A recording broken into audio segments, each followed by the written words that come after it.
Jump cut. Yo, what's up, everybody? Welcome back. Part 2. Because I can't be bothered editing this. 3 more stories and then we're done. Oh, I think I've scrolled down to the bottom of the page.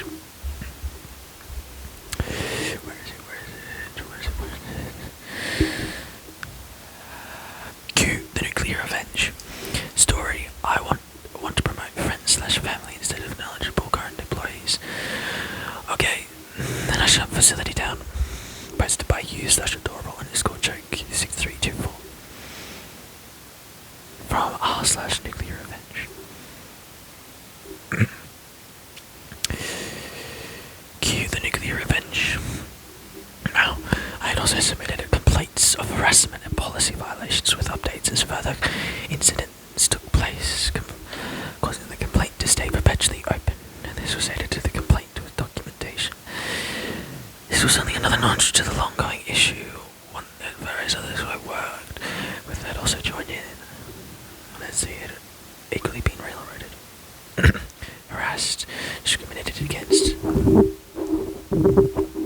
to include lost wages and saw the nepotism taking place. It is important to know that the policy on nepotism for this company included language stating that family and close friends could not have unfair advantages in promotion or job placement over qualified or current employees. Now, it isn't intermediate.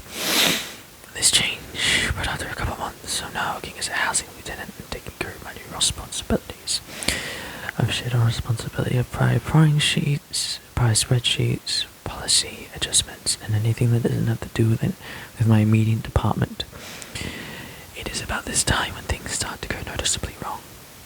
Even though I took the time to train, assign management rights, and give password control of all workbooks to the responsible department heads, most of which was the major, it doesn't take long for it all to go to shit.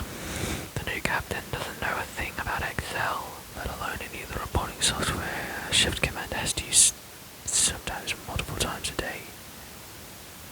He's very lacking in knowledge of AR and quickly gets affairs offender and staff complaints. The major isn't keeping track of the spreadsheets he is now supposed to manage. Contract compliance, tracking, facility entry tracking. But he is just as clueless when it comes to anything computer related. And visitation is slowly going down the drain because none of the other captains kept on communication with the sergeant's officers to help deal with issues and stuffing it. By this point, the PPMU is very unhappy and demanding that these areas be brought up to compliance within 30 days, or they'll start to pursue fines against the company, cutting further into their monthly profit margin by nearly $1,000 per day. Out of compliance, and I've just been hit with an alarm. Damn it!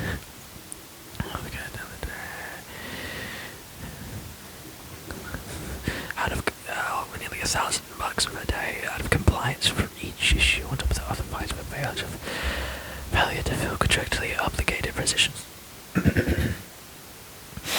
Needless to say, these are fines that add up very fast for those who don't know. At this point, my housing captain calls me into his office with another of the admin to give me this assignment of fixing these troubled areas. After reviewing the assignment, I smile back and tell him, sorry, the major told me I wasn't a captain and that I was to stop doing captain work. Now I was a housing lieutenant. Beyond my assigned post to fix, this requires me to tell security what to do in order to fix it. We should work as a team. You don't want the team to suffer for this, do you? He says to me. The other admin pipes in, Lieutenant. Let me get this right. You're refusing to do this because you didn't get the captain position. I think getting the same shit-eating grin the major gave me when he told me months earlier. Well, this is how it works here, isn't it? Security manager, security and housing takes care of housing unless it jeopardizes the security of the facility. Then it's security's problem, right? Then I roll my shoulders into a shrug. I just simply lack the authority to do the job. And the major assured me that other captains all had it under control. I even showed it all to you before I was reassigned, remember? And by this point, I can see that the captain is getting visibly upset, as they are now entirely responsible for all the work I used to do. The other admin at this point looks looks at me again and asks, "So you are refusing to do this assignment?" It isn't that I'm refusing to do this assignment, it's just that with all my new responsibilities as a housing lieutenant, I simply don't have the time to do them. And the work of a captain, which the major made very clear, I'm not supposed to do the work any longer as I am not the captain. I then stand with a smile as I know I am not refusing the assignment. I am following the orders of a higher superior that told me not longer to do anything outside of my assigned duties as a housing lieutenant. Whilst I checked the post orders I signed, instead it was only to do assignments that are of housing unit responsibility, which is also signed by the major and the warden. Now, if you don't mind, I really have other responsibilities I need to get back to. I then smiled at both of them and walked out of the office as I was currently in the middle of getting vacation requests and working on offender housing assignments to assure we were in compliance with the SDG security threat group and racial balance requirements within the 1,000 offenders in the facility.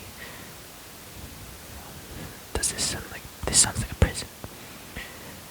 About 20 days later, I received a phone call while on vacation at 8 a.m. from the standing warden. Our warden had been put on administrative leave pending investigation along with said housing captain. "Is this lieutenant?" asks the standing warden, to which I quickly answer, "Yes, it is." "Who is this?" This is standing warden, and I'm sitting in the room with housing captain, who has brought some rather startling to my attention. He is saying that you refused to do an assigned duty that resulted in the ability to track various things in the facility. Is this correct? At this point, I sit up in bed and I answer, "Yes, this is correct, but this is because I don't even get to finish." As this standing is clearly upset as my administrative and interrupts me. "You do realize that this is insubordinate behavior that is gross in nature, don't you?" Anger clearly in his voice, but a controlled anger. I can only imagine the housing captain is sitting in the room with a shitty grin. "You're correct. The sign of the negligence in performing duties is a sign disgraced in nature. I believe that meets the required parameters for immediate termination effective now."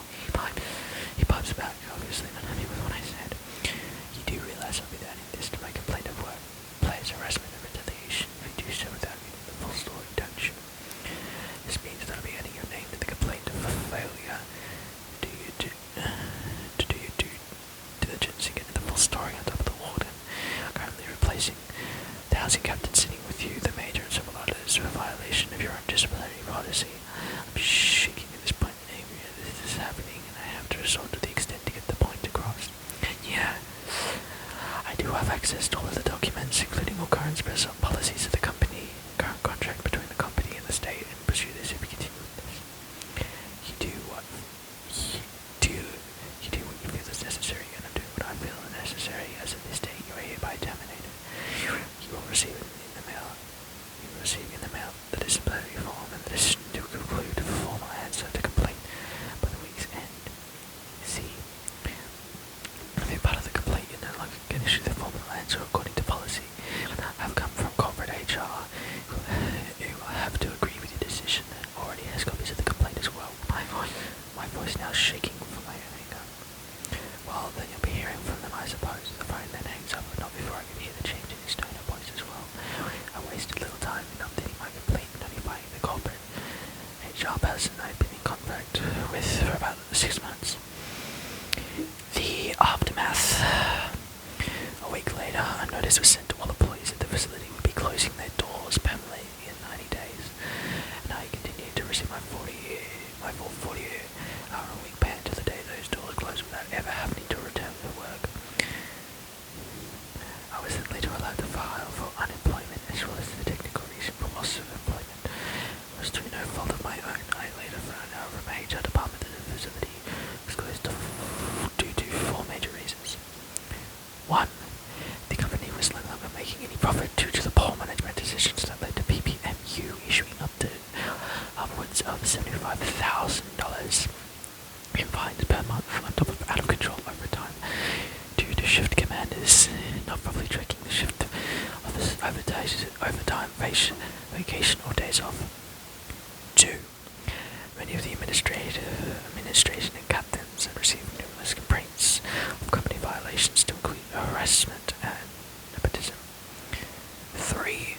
PPMU investigated the quality promoted administration and captains as they were too suspicious that they didn't meet the proper qualifications for the position.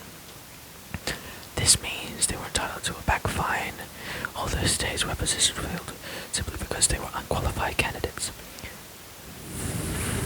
4. The investigation found all complaints to be valid and would require termination of nearly all of the current administration. 2 captains and 1